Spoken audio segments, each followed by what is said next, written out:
Muito bem, meus amados, abra a sua Bíblia no livro de Atos, capítulo 16, Atos 16, vamos ler dos versos 11 ao 18, Atos 16, 11 a 18. Depois da leitura, permaneça com a sua Bíblia aberta, para acompanhar a exposição da palavra de Deus. Diz assim a Escritura: tendo, pois, navegado de Troade, fomos diretamente para Samotrácia, e no dia seguinte, a Neápolis. Dali, fomos a Filipos, cidade da Macedônia, primeira do distrito e colônia romana. Nesta cidade, permanecemos alguns dias. No sábado, saímos da cidade para a beira do rio, onde nos pareceu haver um lugar de oração. E, assentando-nos, falamos às mulheres que haviam se reunido ali. Certa mulher chamada Lídia, da cidade de Tiatira, vendedora de púrpura, temente a Deus, nos escutava. O Senhor lhe abriu o coração para que estivesse atenta ao que Paulo dizia. Depois de ser batizada, ela e toda a sua casa, nos fez este pedido: se não julgam que eu sou fiel ao Senhor, venham ficar na minha casa. E nos constrangeu a isso. Aconteceu que, indo nós para o lugar de oração, veio ao nosso encontro uma jovem possuída de espírito adivinhador, a qual, adivinhando, dava grande lucro aos seus donos. Seguindo a Paulo e a nós, gritava dizendo: estes homens são servos do Deus Altíssimo e anunciam a vocês o caminho da salvação. Isto se repetiu por muitos dias. Então Paulo, já indignado, voltando-se, disse ao Espírito: em nome de Jesus Cristo, eu ordeno que você saia dela. E na mesma hora, o Espírito saiu. Até aqui a leitura. Meus amados, continuando as nossas exposições no livro de Atos, a soberana vontade de Deus e a ação do Espírito Santo na vida da igreja. Esse é o nosso tema geral para o livro de Atos. Estamos desde o capítulo 15, verso 36, que vai até o 18, 23, olhando a segunda viagem missionária de Paulo e seus companheiros. E hoje, nesse recorte, nós estamos vendo a primeira conversão na Europa. Lembrado o que aconteceu antes aqui, Paulo segue separado de Barnabé, segue com Silas, e vai para onde ele já tinha passado na primeira viagem, para rever as igrejas. Barnabé e João Marcos vão para Chipre, e daqui em diante Lucas não mais registra o que Barnabé continuou a fazer, só o que Paulo passa a fazer agora com as suas viagens. Muito bem, Paulo vai para essa região toda, e aí chega na cidade de Troade, e o objetivo de Paulo é subir nessa direção, não é? Sul, lá da Ásia, Ásia Menor, para chegar até onde ele possa. Mas lá em Troade ele tem uma visão de um homem que diz para Paulo: passe a Macedônia e ajude-nos. Mudava completamente os planos de Paulo, completamente. Porque se você observe na sua visão, faça aqui a visão de um mapa. Paulo está querendo ir para esse lado sul. E o Espírito Santo manda Paulo ir para o lado norte. Completamente distinto. Ou seja, você queria ir para o sul para atingir a Ásia Menor, onde já tinha passado em algumas cidades, e alcançar outras, e o Espírito Santo está dizendo: vai para o outro lado agora, para a Macedônia, ou seja, a parte da Grécia, e o que a gente entende, e hoje o continente europeu. Mudou completamente. Mas aí a gente enxerga que Paulo aceita e entende esse chamado. Mas, amados, eu queria fazer uma breve reflexão para nós. Onde nós estamos inseridos neste mundo, e as pessoas caminham aceleradas, fatigadas, cansadas, olhando sempre para baixo. E eu fiz uma reflexão Posso estar errado, mas o fato de as pessoas hoje olharem quase sempre para baixo é porque estamos viciados em olhar para aqui. A gente não consegue olhar para ali, nem olhar para os lados, para ver os outros. Estamos viciados em olhar para aqui. Então o nosso olhar é sempre voltado para baixo. A nossa sociedade vive dessa maneira. Estamos grudados nas telas dos smartphones e celulares e tablets e por aí vai. E isso nos alcança. Ou seja, esse mundo, desde cedo, logo cedo, é ensinado para as crianças, para os nossos filhos, a pensar no aqui e agora, a entender que eles são protagonistas.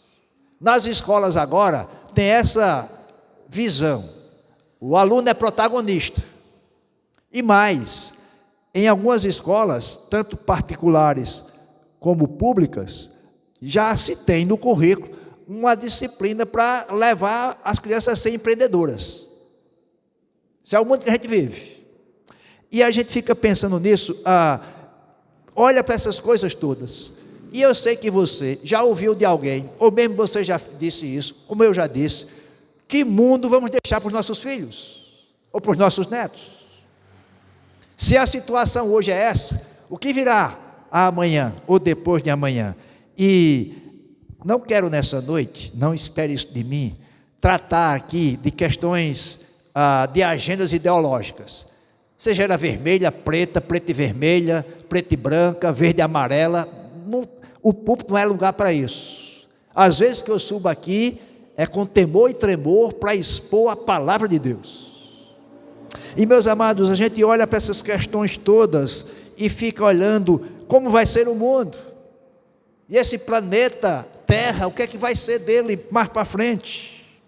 Só que a gente pensar nessas coisas sem analisarmos biblicamente, as respostas que nós vamos ter serão do caos. Se a gente não olhar para a Bíblia, para tentar responder essas questões, a gente vai olhar e ver o caos. Sabem por quê? Porque vai aparecer soluções e respostas. Cada dia mais a sociedade se aprofunda nesse distanciamento do sagrado. Cada dia mais a sociedade vai construindo torres para chegar ao patamar dele mesmo. Isso já aconteceu na história, lá atrás, quando saíram do Oriente, diz lá o texto de Gênesis 11, acharam uma planície, vamos construir uma cidade e no meio dela uma torre. Que lindo! Uma torre, não é? Talvez nessa época a torre tivesse, 5 andares, né? Hoje tem centenas de andares as torres. Qual o propósito? Do homem ser ele mesmo, de alcançar a magnitude de ser maior. Esta é a sociedade que a gente vive. E como mudar essas questões? Simplesmente com o Evangelho da cruz de Cristo. Só Ele é capaz de transformar essa sociedade. E você pode perguntar, o que essa introdução, pastor, tem a ver com esse texto? Tudo a ver, porque Paulo chega na cidade de Filipos e anuncia a mensagem do Evangelho da cruz de Cristo. E é lá, a partir de Filipos, com a conversão de Lídia, que a Europa passa a receber essa mensagem do Evangelho da cruz. E é de lá, da Europa, que nos alcança. Portanto, nós estamos diante de um texto que nos faz entender que essa primeira igreja estabelecida em Filipos, ou seja, num solo ocidental, porque até então era oriental, e é para lá que Paulo queria ir, continuar no Oriente, conquistando lá o Oriente. O Espírito Santo mandou Paulo para o outro lado, para o Ocidente. E meus amados, eu quero examinar esse texto para ver alguns detalhes e lições para nós. Primeira coisa que eu quero destacar é a chegada em Filipos, versículos 11 e 12. Diz lá, partindo de Troade, ou depois de navegando de Troade, fomos diretamente para Samotrácia, e no dia seguinte a Neápolis, dali fomos a Filipos, cidade da Macedônia, primeira do distrito e colônia romana.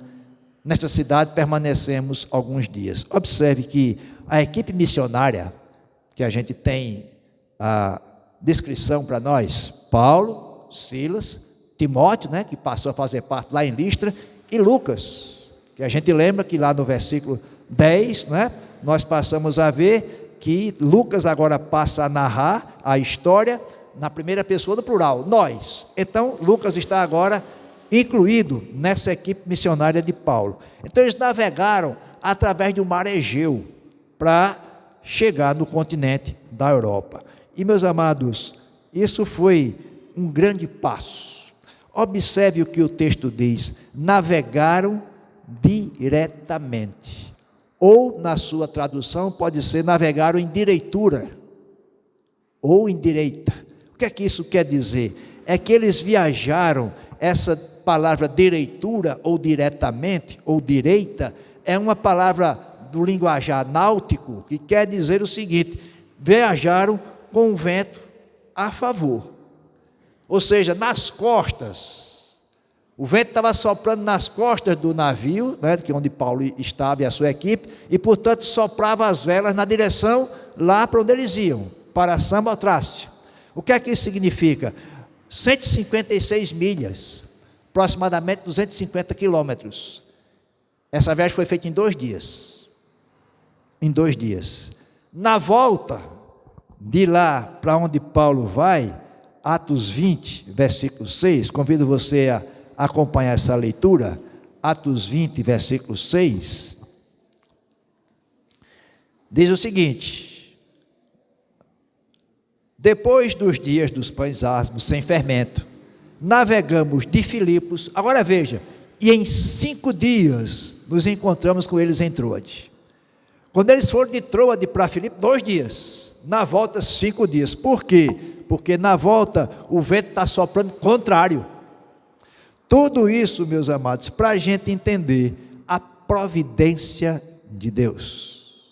Por isso é Deus dirigindo a igreja na ação do Espírito Santo. É isso que está acontecendo aqui. E vejam que eles chegaram em Samotrácia, que era um porto, e foram para Neápolis, outro porto, uma cidade com um porto, para depois navegar para Filipos, né? Diz aí o versículo 12, dali fomos a Filipos, e vai dizer algumas coisas sobre a cidade. Veja, Paulo seguiu o seu plano, dirigido pelo Espírito Santo, de plantar igrejas, e sempre em cidades estratégicas, cidades grandes da época. E isso acontece também porque Paulo entendeu claramente, e lógico que tem aqui a direção do Espírito Santo, de que é mais fácil o evangelho se espalhar dessas cidades, no caso, Antioquia da Síria, Filipos, Éfeso, para as outras cidades, do que das outras cidades para elas. Essa foi a estratégia de Paulo, dada pelo Espírito Santo, e é isso que está acontecendo. Ou seja, Troade é um porto, era difícil para eles pegarem um navio que fosse para Filipos. Então, diz aí o texto que eles vão para Samotrácia e depois para Neápolis. Por quê? Porque Filipos não fica à beira-mar, fica para dentro, para o interior, aproximadamente 14 a 15 quilômetros, né, das cidades litorâneas para o interior. Então, é isso que acontece. Mas Filipos, por ser uma cidade importante, tinha um porto a seu favor, que era na cidade de Neápolis. E é isso que Lucas registra aí para nós. Ou seja, passaram pela Samotrácia, chegaram a Neápolis e de lá 14 quilômetros para dentro até chegar em Filipos. E aí Lucas coloca aí 3 coisas sobre a cidade de Filipos, não é? Primeiro, ela é uma cidade da Macedônia, ela é a primeira do distrito e é colônia romana. O que é que Lucas destaca isso para nós? Vamos entender um pouco isso aqui.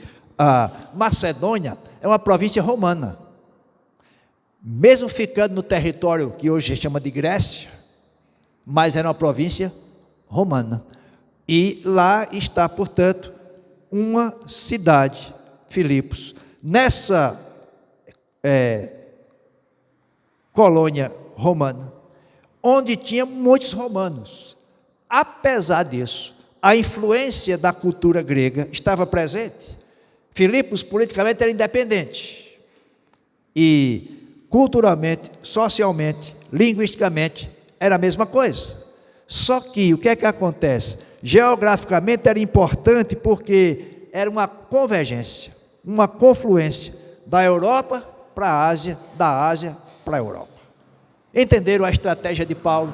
Como é que ele chega nessas cidades? E então, Paulo e sua equipe queriam ir lá para a Ásia Menor, como eu disse, mas o Espírito os levou lá para a Macedônia e chega a Filipos. Então, Filipos é um centro comercial muito forte, há um comércio estratégico lá, o fluxo de pessoas e de cultura é muito grande em Filipos, à época, e vejam que o que é que acontece? Nessa cidade, é uma cidade que foi construída por Filipe, o pai de Alexandre o Grande, e ele construiu essa cidade, deu o nome dele mesmo, né? Filipos, para a cidade. E essa cidade, os romanos, depois que conquistam, né? O que é que eles fazem? Os romanos vão e mandam para essa cidade os soldados, os veteranos de guerra, os que foram reformados. Daqui a 30 anos, Stephanie e Yuri vão ser reformados, vão lá para morar em Filipos. Muitos moravam em Filipos, porque se viram ao Império Romano, através das guerras e outras coisas. Então essa cidade era povoada por romanos, apesar de ficar numa situação geográfica na Grécia. E aí é uma localização estratégica. Atente para o que eu vou dizer, olhando para o que aconteceu com Paulo. Vejam, os homens podem fazer planos, mas os planos de Deus são outros. Foi isso que aconteceu com Paulo. Qual era o plano de Paulo? Ir lá para o sul, a Ásia Menor, visitar as cidades e depois continuar para alcançar outras cidades. Deus, o Espírito Santo, com o plano dele, o levou lá para o outro lado, para a Macedônia. E ele chega a Filipos para fazer a sua obra. E então, como eu disse, Lucas disse que era uma colônia romana, que eu já adiantei para os irmãos. Ou seja, era habitada quase exclusivamente por romanos. Tinha judeus? Sim. Gregos? Também. Mas a maioria da população era romanos. E quem morava numa colônia romana, numa província, né, romana, do Império Romano, tinha algumas coisas boas. Isenção de impostos, não é? Tinha privilégios que somente o cidadão romano tinha. Então Filipos era como se fosse uma Roma em miniatura. Então por isso que as pessoas queriam para lá, os romanos, por conta dessas questões todas. E aí Paulo chega com a sua equipe em Filipos. Aí veja o final do versículo 12, Lucas diz: nesta cidade permanecemos alguns dias. Mais uma vez, Lucas não precisa quantos dias, alguns dias, é o que ele diz para nós. Aí, versículos 13 a 15, nós encontramos a narrativa da conversão de Lídia, ou seja, observe que no sábado, costume de Paulo, em toda a cidade no sábado, ia para a sinagoga, para pregar o evangelho para os judeus. Só que diz aqui, no sábado, saímos da cidade para a beira do rio.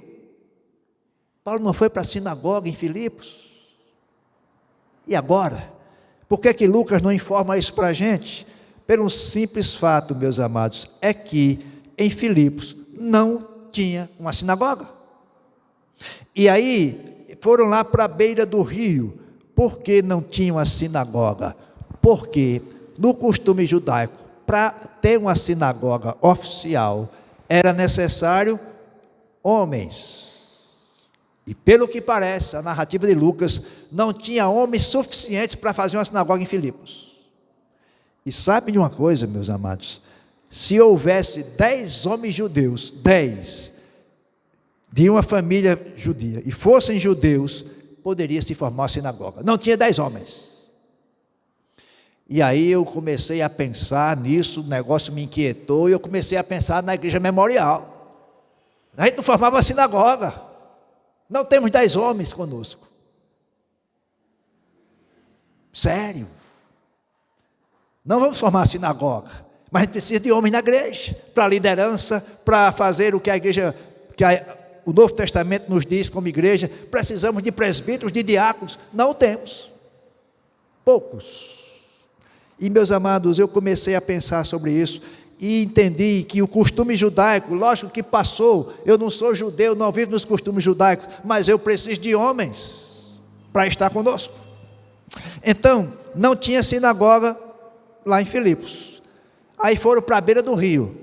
Lucas diz: saímos da cidade para a beira do rio. Ou seja, saíram dos portões da cidade.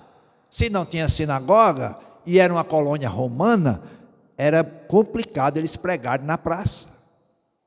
Então sai dos portões, vai para a beira do rio. Porque também na cultura judaica era necessário, para ter uma reunião, ou seja, de adoração a Deus, estarem próximos a áreas limpas.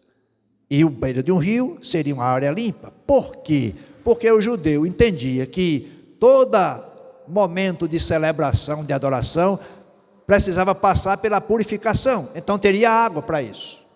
É lá que Paulo e a sua equipe vai. Porque veja que Lucas diz: onde nos pareceu haver um lugar de oração. Então tinha gente reunida para orar. E vejam, diz o texto: assentando-nos, uma forma de ensinar e aprender era assentados, falamos às mulheres que haviam se reunido ali. Está lá as mulheres reunidas para a oração. E aí, meus amados, Lucas continua dizendo, não é? Certa mulher chamada Lídia, da cidade de Tiatira, vendedora de púrpura, temente a Deus. Isso aqui é interessante. O que quer dizer temente a Deus? Ela conhecia sobre Deus.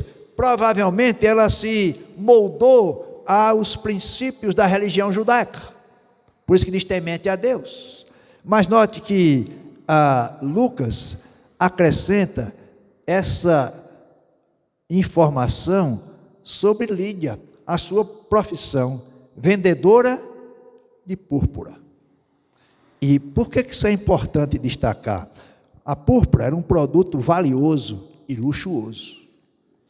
E eram caras essas roupas que se fazia de púrpura e elegantes. Tanto que os imperadores, os magistrados usavam um manto vermelho, né? Ou para a gente aqui, violeta ou grená, naquela cor mais arroxicada, em sinal de poder, de status. E era feito de púrpura. E diz que ela era da cidade de Tiatira. Lembra-se de alguma coisa? Uma carta de uma igreja a Tiatira do Apocalipse, é dessa cidade que Lídia veio.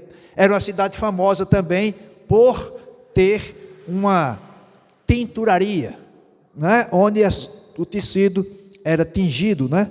Com essa púrpura.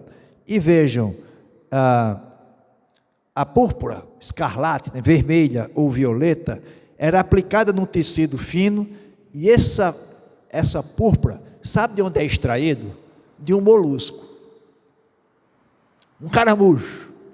Ontem a minha esposa me mostrou uma peste de caramujo que pode acontecer. Não mate o bicho não, nem jogue sal, porque ele vai se proliferar. Bota num saco, aí dentro do saco bota o sal e joga fora. Mas esse caramujo aqui, esse molusco, é de onde se extrai a secreção dele para fazer a púrpura. Agora observe o detalhe. Era necessário, deixe-me ver aqui, cadê o número? 8.000 moluscos para produzir 1 grama de púrpura. Então, por isso que era caro. Além de ser difícil, né, a captura desses moluscos no rio, lá no Mediterrâneo, a produção disso, 8.000 moluscos para produzir 1 grama dessa tintura púrpura para o tecido. Por isso que se tornava um tecido caríssimo, tá? Da época. E Tiatira era conhecida por isso. Era uma cidade que produzia púrpura, e é de lá que Lídia vem. Observe, meus amados, diz o texto que essa mulher escutava. Diz aí no final do versículo 14, nos escutava. Aí Lucas acrescenta, o Senhor lhe abriu o coração para que estivesse atenta ao que Paulo dizia. Ou seja, Lídia, antes de ser convertida, o que é que acontece? O Senhor abriu o seu coração. Isso aqui é claro para nós que é o trabalho de Deus, é fazer que todos que o aceitam, porque Jesus diz: ninguém pode vir a mim, a não ser que o Pai me traga. Ninguém. Ou seja, é obra de Deus. Meus amados, o elemento mais importante no evangelismo é pedir a Deus, por meio da oração, para abrir os corações. É isso que aconteceu com Lídia. E note, depois de ser batizada, ela e toda a sua casa nos fez esse pedido: se julgam que eu sou fiel ao Senhor, venham ficar na minha casa, e nos constrangeu a isso. O que é que está dizendo isso para nós? Por que que Lucas destaca isso para nós? E eu quero chamar a sua atenção. Paulo chega no local onde estão as mulheres reunidas, assentadas para a oração. Paulo prega o evangelho, Lídia escuta o evangelho, era temente a Deus, mas não era convertida a Jesus, passa por esse processo, é batizada. Meus amados, sabe o que está aqui? No latim, a gente chama de Ordus Saluti, ou seja, a ordem da salvação. Qual é essa ordem da salvação? O evangelho é pregado, a pessoa escuta o evangelho, o Espírito Santo persuade a pessoa com iluminação, a pessoa crê e é salva. É o que aconteceu com Lídia. É a ordem da salvação natural. Observe que não houve nada de extraordinário, nenhum milagre, nenhum prodígio, nada. Simplesmente Paulo está lá sentado com as mulheres em oração.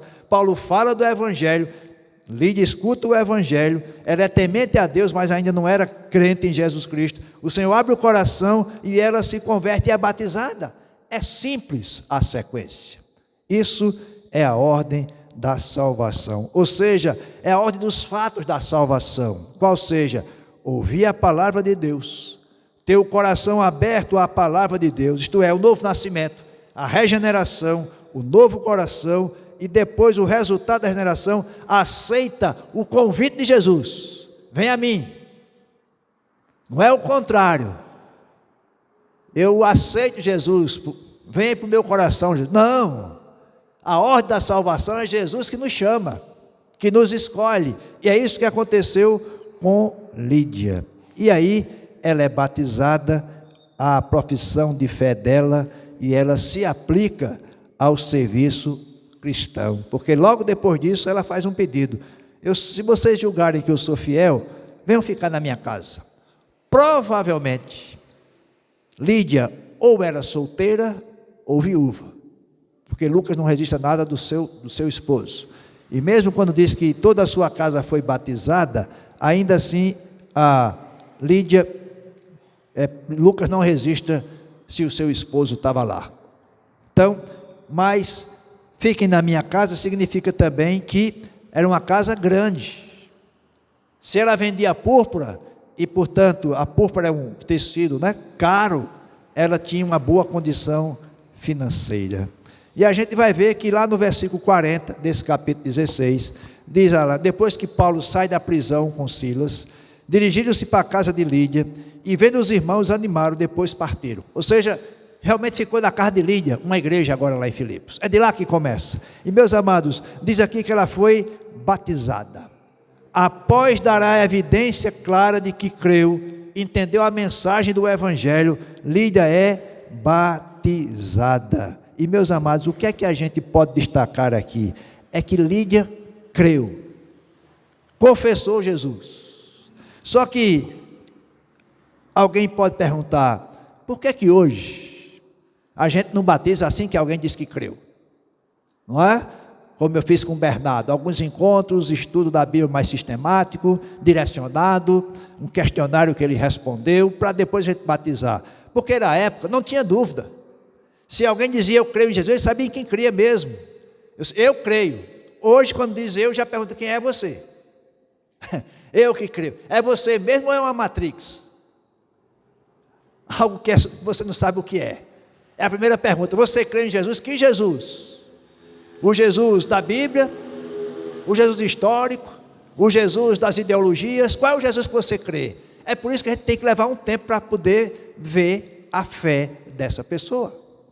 Isso a gente entende para chegar nisso aqui. Mas o texto diz que Lídia foi batizada, diz aqui, ela e toda a sua casa.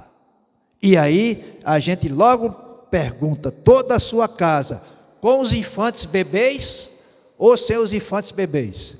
Os presbiterianos vão ler o texto, lógico que foi com as crianças que estavam lá. Os bebês todos que estavam foram batizados. Nós batizamos, não, o texto não diz que tinha bebê nenhum. Fato é, mesmo, que esse texto não dá segurança para você dizer, batize infante, não batize infante. Outros textos pode ser. Vocês sabem a minha posição quanto a isso, e a posição de nós, os batistas, de não batizar infantes, bebês, porque criança a gente batiza. Vamos batizar uma criança que é Bernardo, de 10 anos. Mas os infantes, os bebês, não. Por quê? Porque nós cremos que o batismo deve ser feito após a sua profissão de fé. Veja que diz o texto, o Senhor lhe abriu o coração para que estivesse atenta ao que Paulo dizia. Ou seja, ela confessou Jesus. Um bebê não pode fazer isso. Quando diz aí toda a sua casa, e a linguagem do tempo aqui, era os parentes, familiares, servos, todos eram entendidos como a sua casa. A mesma coisa vai acontecer com o carcereiro, nesse mesmo texto. Para a gente entender como isso nos faz pensar como Deus age. Lembra-se de Cornélio? Também o evangelho chegou para toda a sua casa. Todos que estavam lá, o Espírito Santo desceu sobre eles. É isso que eu enxergo no texto. Bom, depois disso aqui, Lucas continua a narrativa e vai mostrar um outro episódio dentro desse tempo lá na cidade de Filipos. Versículo 16 a 18. Uma jovem possuída por um demônio. Aconteceu que indo nós para o lugar de oração, ou seja, se repetiu esses encontros de Paulo com as irmãs lá, não é, no local de oração, não havia sinagoga. Então, isso é depois da conversão de Lídia. Então, provavelmente em dias subsequentes a isso. E aí estavam lá para ouvirem a palavra. No que a gente chama no nosso linguajar de hoje, esse espaço aqui se tornou um ponto de pregação.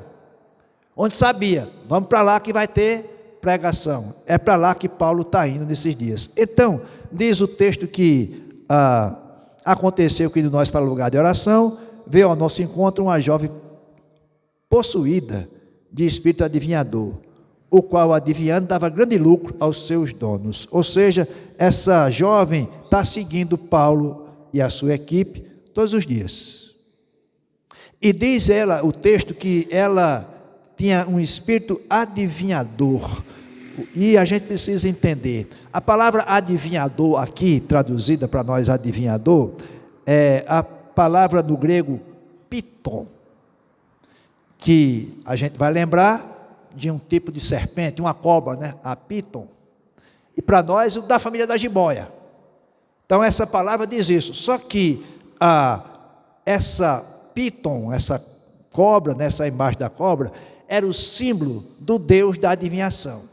Por isso que Lucas registra aí que ela tinha um espírito adivinhador. E notem, o que é que isso quer dizer? Que algumas mulheres recebiam isso e eram chamadas de pitonisas.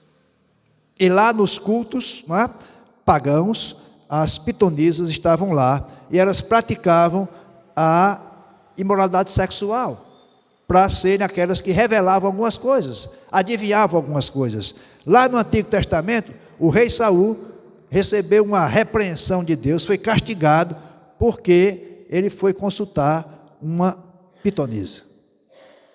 Então, desde sempre, Deus proíbe que consultemos essas questões de adivinhação, não é? E tanto de feiticeiros como de outras coisas. Agora note, o texto diz que ela dava grande lucro aos seus donos. Era uma escrava, servia alguns homens. Ou seja, e note que Lucas deixa bem claro que ela tinha vários donos, que está no plural. Dava grande lucro aos seus donos. Ou seja, alguns homens de lá, da cidade de Filipos, sabia que essa jovem tinha esse demônio, né, e adivinhava, então usava ela talvez em praça pública, para ganhar dinheiro. E meus amados, veja, tem um espírito pelo qual prediz o futuro, seria o que a gente pudesse entender melhor. Ou seja, meus amados, Satanás, com os seus anjos, tem poder, limitado, mas tem. E ele pode fazer com que ela adivinhe o futuro, só que não tenha medo disso. Sabe por quê? Satanás não lê a sua mente. Só Deus que é onisciente. Então não pense que alguém está olhando para você e vendo você, ó, seu futuro vai ser isso porque eu estou lendo em você. Mentira! Isso é obra de Satanás. E vejam bem, ela até afirma a verdade. Veja o verso 17. O que é que essa mulher está dizendo? Essa jovem, né? Estes homens são servos do Deus Altíssimo e anunciam a vocês o caminho da salvação. Que coisa maravilhosa! O próprio demônio está dizendo a verdade. E por que é que Paulo repreende esse espírito? Porque povo de Deus, aqueles que são chamados para pregar o Evangelho, não precisam de propaganda, especialmente de Satanás. Então, quando você estiver pregando o Evangelho, não se ufane porque alguém diz, olha, ali está pregando, pode ser que esse alguém não seja o emissário de Deus. Você não precisa disso, nós não precisamos disso, só precisamos dar testemunho da palavra de Deus. Aí veja lá que Lucas registra que isso se deu por muitos dias. E aí, Lucas registra um pouco da personalidade de Paulo. Então Paulo, já indignado, Paulo já estava ficando irado com esse negócio, essa mulher todo dia dizendo isso, voltando-se, agora note, Paulo não fala com a moça, voltando-se, disse ao Espírito, em nome de Jesus Cristo, eu ordeno que você saia dela. O que é que aconteceu? Na mesma hora o Espírito saiu. E meus amados, o que é que isso nos ensina aqui? É que Paulo estava indignado com a situação, e Paulo, portanto, sabia que ele precisava repreender isso, e ele não fala com a moça, mas diretamente com o Espírito. E vejam, não houve barganha de Paulo com o Espírito, não houve, olha, você vai sair dessa moça, mas o que é que você quer? Eu quero falar no microfone, toma o microfone. Não.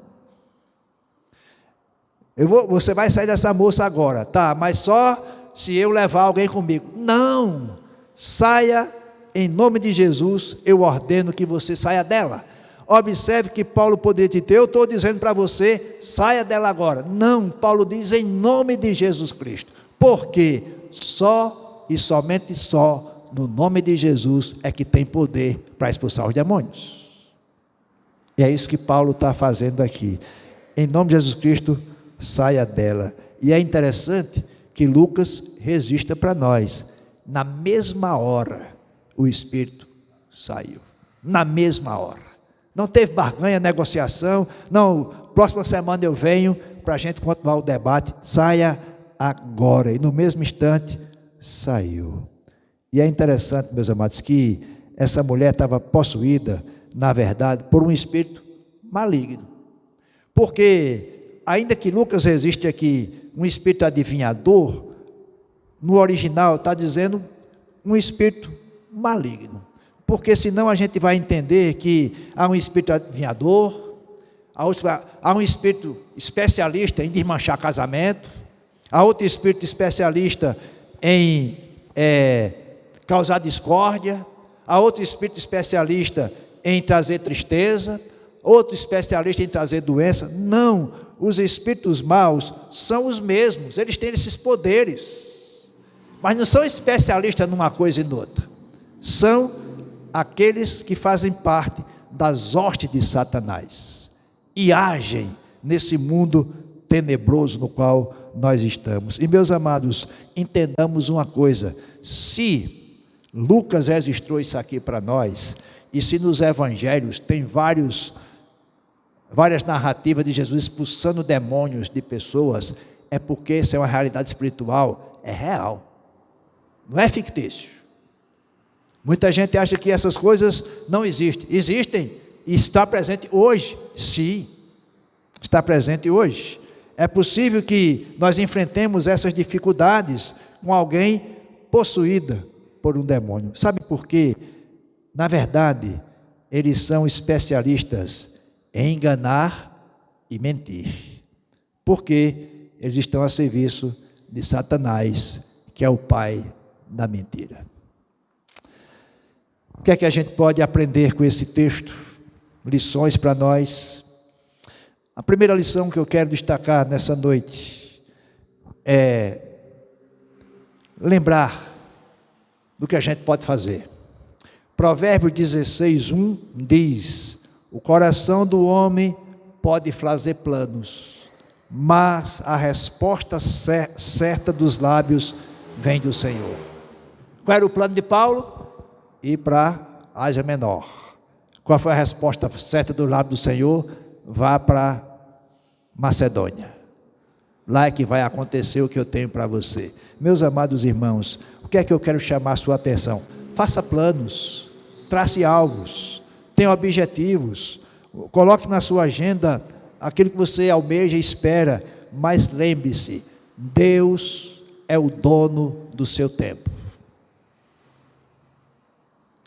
Você e eu não podemos achar que vamos fazer isso ou aquilo. Como diz lá Tiago, amanhã eu vou para tal cidade, vou comercializar, vou fazer isso e aquilo. E aí Tiago diz, o que é a vida de vocês? Vocês são como vapor. Ou seja, planos e objetivos temos que fazer, mas saber que temos que fazer isso de maneira certa e olhando para a vontade de Deus. Porque o importante não é o que é certo somente, mas é que seja feito no tempo certo e da maneira certa. E só o Espírito Santo para nos direcionar para isso. É isso que eu enxergo nesse texto como uma lição para nós. Uma segunda lição que eu enxergo é nós entendermos o processo da salvação, a ordem da salvação. Ou seja, a conversão de Lídia foi simples e tranquila. Não houve nenhum movimento, foi quieta e não teve nada de extraordinário. O que houve apenas foi pregação do Evangelho. Qual a lição para nós? Nós também precisamos simplesmente pregar o Evangelho, sem pirotecnias, sem chamados às coisas extraordinárias, sem luzes, sem paredes pretas, nada disso, simplesmente o simples Evangelho da cruz. É isso que traz as pessoas aos pés de Jesus, como trouxe Lídia e toda a sua casa. E por fim, eu já disse isso, mas quero reforçar a realidade do mundo espiritual, de demônios, possessão. Isso é real, é real. Nós só precisamos ter discernimento, para não dizer tudo que alguém se levanta contra é o demônio. Tem discernimento, e o Espírito Santo vai nos dar esse discernimento. Ou seja, esse mundo espiritual é real, ele nos cerca. Paulo diz que a gente batalha com isso, nas regiões espirituais. Ou seja, a luta é grande mesmo. Não é simplesmente contra a carne e o sangue, é contra essas potestades, estão aí presentes. E a gente não pode fechar os olhos para isso. Qual a lição para nós? Sejamos como Paulo. Em nome de Jesus Cristo. Repreenda toda ação de Satanás. Mas no nome de Jesus Cristo. Não vá fazer no seu nome, na sua própria força. Não terá o resultado. Mas no nome de Jesus Cristo, aí sim, isso vai acontecer. E note que eu gosto muito quando olho para isso, porque às vezes as pessoas ainda querem pensar que quando alguém está possuído por um demônio, ele cai no chão, né? E espuma pela boca e faz movimentos, tem muita força. É possível que isso aconteça, mas lembra-se de Judas, participa da ceia, tem os pés lavados e diz que Satanás entrou nele. Judas não virou a mesa, nem com a força descomunal, ninguém segurava. Judas saiu tranquilamente e foi vender Jesus por 30 moedas de prata, porque estava possuído por Satanás. Deus nos ajude a enxergar essas coisas e a rechaçar essas coisas no poder do nome de Jesus. Amém? Vamos orar nesse instante. Ó Deus, como é bom poder entender a Tua palavra, enxergar nela os ensinamentos que nós precisamos.